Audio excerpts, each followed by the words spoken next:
Welcome to দাদার classroom. Class 8-এর প্রথম unit টেস্টের অঙ্কের একটি মডেল কোশ্চেন সেট। দেখো এই প্রশ্নগুলো রয়েছে আমার এই সেটে। ওকে, ফার্স্ট ইউনিট টেস্টে ক্লাস 8-এ অঙ্কে নাম্বার থাকবে 30, সময় থাকবে 1 ঘন্টা। একের প্রশ্ন নিচের প্রশ্নের উত্তর দাও। 5টি প্রশ্ন 5 নাম্বার। একের 1 নম্বরে দেখো বলেছে এখানে যে বর্গক্ষেত্রের কর্ণদ্বয় পরস্পরকে ড্যাশ করে।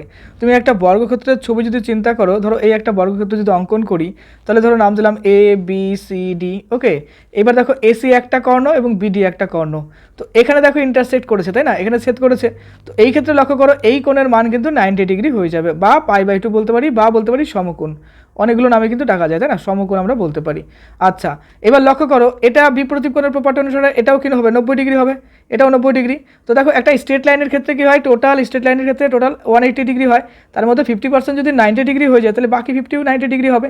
তাহলে বুঝলাম যে এই কোণ, এই কোণ, এই কোণ, এই কোণ, অর্থাৎ প্রত্যেকটা কোণই কিন্তু এই ক্ষেত্রে সমান হচ্ছে। এখান থেকে বলতে পারি কি সমদ্বিখণ্ডিত করছে, অর্থাৎ সমকোণও হচ্ছে প্লাস সমদ্বিখণ্ডিত কিন্তু করছে, অর্থাৎ দুটো প্রপার্টি কিন্তু এখানে হোল্ড করছে। তাহলে আমরা এখানে বলতে পারি যে সমকোণে সমদ্বিখণ্ডিত করবে। দেখো এটাই কিন্তু আমাদের সলিউশন চলে এলো। এবার কোশ্চেন নাম্বার 2, 30%কে পাইচিত্রে প্রকাশ করলে বৃত্তকলায় কেন্দ্রীয় কোণ কত হবে? একদম সিম্পল ধারণা, আমরা পাইচিত্র জানি। দেখো একটা বৃত্ত অর্থাৎ বৃত্তকলা মানে কি 360 ডিগ্রি হবে, তাই না? এই দেখো এদিকে 180, এদিকে 180, তাহলে আমাদের 360 ডিগ্রি হচ্ছে। তাহলে এই যে 30 ডিগ্রি যেটা আছে 30%, সেটা কী করবো আমরা 360-র সাথে গুণ করবো। দেখো 30%, যে কোনো পার্সেন্ট যদি 5% লিখি তাহলে আমরা কি লিখতে পারি, যে 5/100 লিখি, রাইট? তো এ লিখলে পরে যদি এ পার্সেন্টেজ লিখি তাহলে এক্ষেত্রে বলবো যে a/100, রাইট? তো দেয়ারফর এই যে 30% যেটা আছে 30 ডিভাইডেড বাই কী করবো বলো তো, এখানে 100 করে দেবো, বা 0 ঘ্যাচাং কেটে দাও। তাহলে আমাদের দেখো উপরে থাকছে কি 3 × 36, অর্থাৎ এটা তো 3 6 18 8 3 3 9 10, অর্থাৎ 108 ডিগ্রি হবে সলিড অ্যান্সার। চলে আসছি অ্যান্সার শিটে, দেখো 108 ডিগ্রি আছে। নেক্সট 3 নাম্বার, সত্য মিথ্যা লেখো সকল সামুদ্রিকের সমদ্বিবাহু ট্রাপিজিয়াম হবে। দেখো একটা ট্রাপিজিয়ামের ছবি আঁকি অঙ্ক প্রথমত। এই ধরো একটা ট্রাপিজিয়ামের ছবি হলো, তো এই হলো ট্রাপিজিয়াম। তো এই বাহু এবং এই বাহু কী হবে? সমান্তরাল হবে। একটা সামুদ্রিকের ক্ষেত্রে কিন্তু আমরা এই প্রপার্টি বলতে পারি, তাই না? অর্থাৎ সামুদ্রিকের ক্ষেত্রে এই বাহু সমান্তরাল, এই বাহু সমান্তরাল। তাহলে সামুদ্রিকের ক্ষেত্রে এবং ট্রাপিজিয়ামের ক্ষেত্রে কিন্তু এই প্রপার্টি আমরা সিমিলার বলছি। এবার সমদ্বিবাহু বলতে দুটো বাহু, দেখো সামুদ্রিকের এই বাহুর সাথে এই বাহু যেরকম ইকুয়াল হয়, এই বাহুর সাথে কিন্তু এই বাহু ইকুয়াল। তো আমরা বলতে পারি যে এই ক্ষেত্রে এই বিবৃতিটা কিন্তু সত্য হচ্ছে, তাই না? চলে আসছে নেক্সট প্রশ্নতে। দেখো 4 নম্বর হচ্ছে রম্বসের একজোড়া সন্নিহিত বাহুগুলি হলো। আচ্ছা, রম্বস দেখতে কেমন হয়? এই দেখো একটা রম্বসের ছবি, যেটা আমরা ঘুড়ি বলি না, সেই ঘুড়ি। তো দেখো এই ক্ষেত্রে রম্বসের কি হচ্ছে, প্রত্যেকটা বাহু সমান হচ্ছে। তো অপশন নাম্বার এ কিন্তু হচ্ছে রাইট। সন্নিহিত বাহু বলতে পাশাপাশি বাহুগুলো সমান হচ্ছে। তো চলে আসছে নেক্সট প্রশ্নতে। 5 নাম্বার 1/2 এবং 5/5 এর মধ্যবর্তী তিনটি মূলত সংখ্যা। এক্ষেত্রে দেখো অপশন নাম্বার বি হবে কারেক্ট। 3/2, 4/5 এবং 2/3। অনেকগুলো প্রসেস আছে, তুমি এক প্রসেসে করলেই হলো।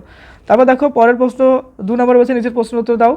তো প্রথম প্রশ্ন, ধারাবাহিক গুণ করি ax plus by, ax minus by, তারপরে দেখো a⁴ x⁴, তারপরে a স্কোয়ার b স্কোয়ার, যেটা ফর্ম আছে সেটা। তো প্রথমত আমরা a স্কোয়ার মাইনাস বি স্কোয়ারের যে প্রপার্টি ছিল, অর্থাৎ a প্লাস বি এবং a মাইনাস বি, এই প্রপার্টিতে কী বলে? এটা বলে a square minus B square, right? আবার একই রকম আরেকটা প্রপার্টি ছিল a cube plus B cube. এটার ফর্মুলা কী ছিল বলো তো দেখি? a প্লাস বি ছিল, তাই তো? বা আমরা যদি এখানে মাইনাস চিহ্ন নিয়ে আসি তাহলে আমাদের কী আসছে? চলো মাইনাস প্রপার্টিটা আমরা হোল্ড করাবো। তো এটা করলে পরে আমাদের আসবে a মাইনাস বি এবং আসবে কি a স্কোয়ার মাইনাস আসবে ab প্লাস আসবে কি বলো তো বি স্কোয়ার। বাস এই প্রপার্টি আমরা এখানে হোল্ড করবো। তাহলে এই দুটোর থেকে আমরা প্রথমত এই প্রপার্টিটা হোল্ড করলাম। এখান থেকে আমাদের আসবে a square x square minus আসবে দেখো বি স্কোয়ার ওয়াই স্কোয়ার, এটা আসলো। আর এর সঙ্গে আমাদের এইটা মাল্টিপ্লিকেশন, অর্থাৎ a কিউব মাইনাস বি কিউবের ফর্ম কিন্তু আলটিমেটলি চলে আসছে। এই দেখো a⁴, দেখো যা থাকবে তার ডাবল। এখানে ছিল কি? এখানে ছিল a কিউব ছিল, এখানে নর্মাল a হলো, তাই তো? আর এটা কি হলো? স্কোয়ার হয়ে গেল। তাহলে এটা কি? এখানে দেখো 2⁴ মানে a স্কোয়ার এক্স স্কোয়ার আমরা কি করতে পারি? স্কোয়ার করতে পারি। তো এই প্রপার্টিতে আমরা এটা বলবো ডাইরেক্ট কি বলো তো, a⁴ x⁴ মাইনাস বলবো b⁴ মাইনাস বলবো y⁴, বাস এটা আসবে সলিউশন। চলো সলিউশন দেখে নাও। এই দেখো সলিউশনে এটাই আছে, খুবই সিম্পল অঙ্ক। তো দেখো বুঝে করলে সবই সিম্পল, আর না বুঝলে কিন্তু খুব কঠিন মনে হবে। এবার আসছে 2 নম্বর, a plus B equals to হচ্ছে -1/3 হলে প্রমাণ করার চেষ্টা করেছে a cube minus B cube minus ab equals to বলেছে কি -1/27। কিছুই না, দেখো এক্ষেত্রে আমরা ফর্মুলা ইউজ করবো a cube plus B cube minus বলছে এখানে বলছে ab। তো আমরা লিখবো দেখো a কিউব প্লাস লিখবো বি কিউব। দেখো যেহেতু এটা -1/3 আছে না, তো আমরা এখানে লিখবো দেখো 3 ডট লিখবো এবির জায়গায় আমরা 1/3 লিখতে পারি, কিন্তু না, আমরা এইভাবে লিখি, এখানে একটা 1/3 করে দিলাম। এবার এটাকে সুন্দর করে সাজাবো, a cube plus B cube লিখবো প্লাস লিখবো 3ab লিখবো, আর এই যে দেখো এটা প্লাস করে দাও, এখানে মাইনাসটা করে দাও, তাহলে এই -1/3 জায়গায় আমরা এটা নিয়ে আসতে পারি, অর্থাৎ a + b নিয়ে আসতে পারি। তো a + b নিয়ে আসলাম, এবার টোটালটা কিন্তু আমাদের একটা প্রপার্টি যাবে a + b এর হোল কিউব যাবে, এটা ফর্মুলা। তো এই ফর্মুলাতে দেখো এই যে দেখো a + b এর মান, আবার এখানে একটা বিষয় দেওয়া আছে, কালার চেঞ্জ করে দিই, দেখো এই যে দেখো 1/3 আছে, তো এখানে লিখবো দেখো -1/3 এর কিউব লিখবো। এটার কিউব লিখলে কি হবে, 3 3 3 9 27 অর্থাৎ 1/27 হবে, আর অড নাম্বারের অর্থাৎ অযুগ্ম সংখ্যার তথ্য অনুযায়ী এটা মাইনাস হয়ে যাবে, অর্থাৎ -1/27 হয়ে যাবে। এই তো গেল সলিউশন। খুব important, very very very very important for exam, preparation করে রেখো কিন্তু এটা মিস করবে না একদম। ওকে, চলে আসছে নেক্সট সলিউশনে। আচ্ছা দেখো এখানে বলছে a + b = 5, a - b = -1, সূত্রের সাহায্যে দেখায় যে 8 of ab * a² + b² = 624। দেখে নাও, প্রথমে a এবং b এর মান বের করছি আমরা, a + b 5 এবং a - b = 1, যোগ করে পাচ্ছি 2a = 6, 3 এর মান প্রথমে সমীকরণে, বইয়ের প্রশ্ন। তো লিখে নাও 3 + b = 5b = 2, সলিউশন করলে 624 আসছে। আচ্ছা তারপরে আসছে দেখো ভাগ করি, এই সংখ্যাটা আছে, এটা ভাগ করতে হবে। তো অনেক ভাগের প্রচুর সিস্টেম আছে, সেই প্রসেসও করতে পারো, বা আমি তোমাকে একটা শর্টকাট প্রসেস দেখাচ্ছি। দেখো এই ভাগের নিয়ম অনুসারে কী হবে, এটা আমরা বলতে পারি এটা ইকুয়ালি দিয়ে লিখি। তো দেখবো 6x² a³ মাইনাস লিখবো 4x³ a² প্লাস লিখবো 8x⁴ a² ডিভাইডেড বাই লিখবো হচ্ছে ঠিকই 2a² x²। লক্ষ্য করো প্রত্যেকটা সংখ্যা জোর, এটা জোর, তাহলে 2 দিয়ে সবগুলোকে কাটবো, তাহলে 2 দিয়ে এটাও কেটে যাবে, তাই না? তো এটা কাটলে 3, এটা কাটলে 2, এটা কাটলে 4 হলো। আচ্ছা তাহলে আমাদের প্রথমে থাকছে 3 থাকছে, এবার দেখো এখানে a² আছে, এখানে আছে a³ তাহলে a² অর্থাৎ 3 এর থেকে 2 চলে গেলে একটাই পড়ে থাকবে, রাইট। আর এখানে লক্ষ্য করে দেখো এখানে x² আছে, x² আছে, তো আচ্ছা x² আছে এখানে, তাহলে এই x² কেটে গেল, কিছু থাকছে না, কালার চেঞ্জ করি, দেখো এটা কেটে যাচ্ছে, সিমিলার পার্ট থাকছে না। এবার লক্ষ্য করো এটা যদি আমরা ক্যালকুলেশন করি তাহলে আমাদের এখানে মাইনাস হচ্ছে 2 আসছে, তো 2 লিখলাম আমরা এখানে। আচ্ছা 2 লিখলাম, তারপরে কি আসছে x, এবং এখানকার আছে x 3টা আছে, এখানে আছে 2টো, অর্থাৎ একটা x থাকছে, a² কেটে গেল, থাকছে না কিছু, তো লিখলাম আমরা। আর এখানে দেখো 8 a⁴ x⁴, তো 8কে 2 দিয়ে কাটলে পরে আমাদের শুধুমাত্র 4 থাকবে, লিখলাম x⁴, অর্থাৎ এখান থেকে দুটো x চলে গেলে শুধুমাত্র x² থাকবে, আর a² কেটে গেল, অর্থাৎ এটা কিন্তু আমাদের সলিউশন চলে এলো, বাস কমপ্লিট, কিছু নেই অঙ্কটাতে, একদম খুব ইম্পর্টেন্ট অঙ্ক কিন্তু ওটা। হ্যাঁ, তারপর নিচের প্রশ্নের উত্তর দাও, 3 3 9 x⁴ - 1, এটা আমাদের কী করতে হবে, উৎপাদকে বিশ্লেষণ করতে হবে, উৎপাদকে বিশ্লেষণ করতে হবে। এই প্রপার্টিটা হোল করাবো, a² - b² কী হয়, a + b হয়, আর এদিকে কী হয় দেখো, এদিকে হয় a - b, বাস এটা হয় না গুণাকারে, তো এটা আমরা লিখবো এখানে। প্রথমত দেখো x² লিখবো 2^² মাইনাস লিখবো 1² লিখতে পারি x² মাইনাস লিখবো 1, আর এদিকে হবে x² প্লাস হবে 1, বাস হয়ে গেল।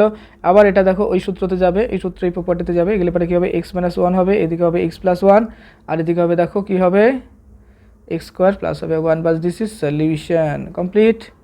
দেখে নাও, কিচ্ছু নেই অঙ্কটাতে, সোজা একটা অঙ্ক, তবে এই অঙ্কগুলো আসে কিন্তু, প্র্যাকটিস করো। আর তোমাদের ক্লাস 8-এর টোটাল অঙ্ক কিন্তু আমার করে দেওয়া আছে, অবশ্যই ফলো করো। তো এটাকে সাজিয়ে লেখা যেতে পারে। তবে দেখো 192 a³ + 3 আছে, এটা আমাদের উৎপাদকে ভাঙতে হবে। প্রথমতই 3 দিয়ে দেখি কমন নিলে কী হয়, তো 3 দিয়ে যদি কমন নিই তাহলে আমাদের 3 কমন নিলে পরে কী আসছে 192, তো 6 থাকছে, আর এদিকে থাকছে কত 1 2 মানে 3 4 12, অর্থাৎ 64 a³ থাকছে, প্লাস লিখবো 3 তে চলে গেল 1 থাকছে, তাহলে এটাকে আমরা লিখতে পারি এইভাবে, 3 কমন নিলে পরে 4 a এর কিউব লিখবো, প্লাস লিখবো 1 এর কিউব, বাস।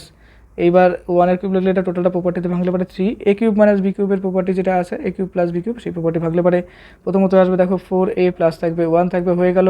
নেক্সটে a², এটা কী হবে a + b হবে, তার সঙ্গে কিন্তু আমরা বলতে পারি যে a² প্লাস ab প্লাস লিখবো b², এই প্রপার্টি ভাঙলে পরে তাহলে a² হবে, অর্থাৎ এটার স্কোয়ার করে দিলে 4 4 16 16a হবে। তারপরে দেখো 4a এটা মাইনাস ফর্ম চলে আসবে, যাই হোক প্রপার্টিতে তো এটা মাইনাস আসবে, তো এটা মাইনাস করলে পরে -4a হবে, প্লাস হবে 1, বাস দিস ইজ সলিউশন হয়ে গেল।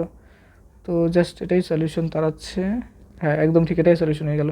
তারপর দেখো নেক্সটে আছে যে x³ - 9 y³ - 3xy x - y, এটা আমাদের প্রপার্টিতে ভাঙতে হবে, এটা সলিউশন করো, দেখো এরকম একটা উত্তর আসবে। নেক্সট 4 নম্বরে বলছে দেখি আয়তাকার চিত্র BEST আঁকি, যার b = 6 সেমি ও ES = 4.8 সেমি। তারপর আরেকটা প্রশ্ন আছে, দেখো একটি সামান্তরিক GOLD আঁকি, যার GO হচ্ছে 7 সেমি, OL হচ্ছে কি 5.8 সেমি, এবং GL = 5.8 সেমি। এগুলো ছবি আঁকতে লাগবে, তো তোমাদের ছবি দেয়, তো অবশ্যই প্র্যাকটিস করো। তোমাদের ক্লাসের আমি বাংলা, ইংলিশ, ইতিহাস, ভূগোল, বিজ্ঞান এবং অঙ্ক, এই যে সাবজেক্টগুলো আছে প্রত্যেকটার মোস্ট ইম্পর্টেন্ট কোন প্রশ্নগুলো আসতে পারে তার উপর ভিত্তি করে বইভিত্তিক সাজেশন দিয়েছি, অবশ্যই ফলো করো, আর মন দিয়ে পড়ো। আর আমি অনেকগুলো সেট তৈরি করেছি, সেগুলো ধীরে ধীরে আপলোড করে দেবো, তো মন দিয়ে পড়াশোনা করো, best of luck for your best exam, আর খুব ভালো থেকো।